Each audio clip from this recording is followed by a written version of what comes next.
Lisa.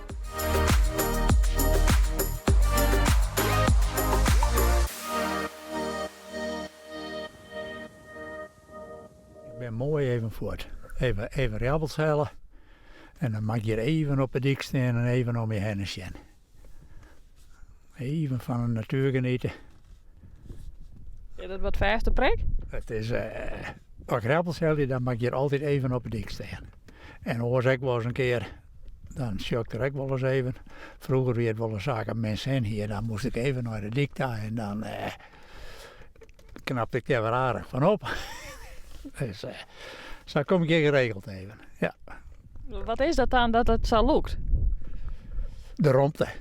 Gewoon het wieden. Ik hoor echt van de romte. Als we naar mijn vakantie ben en dan zit tussen de bergen of tussen de bosken in, dan op een gegeven moment dan zei je waarschijnlijk worden of we maar alweer even wat om eens heen zien kennen. Of als dan op een hege bult komt, oh wat kunnen we hier mooi voor je zien, hè?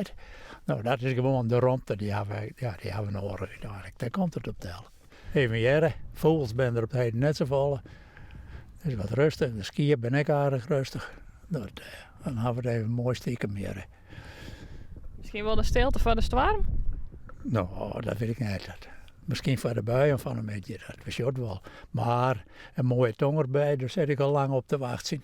En die komt hier eigenlijk haast nooit meer. Het is een weinig tonger hier. En ik mag dat wel graag eens een keer zien als er een hele donkere loft haast.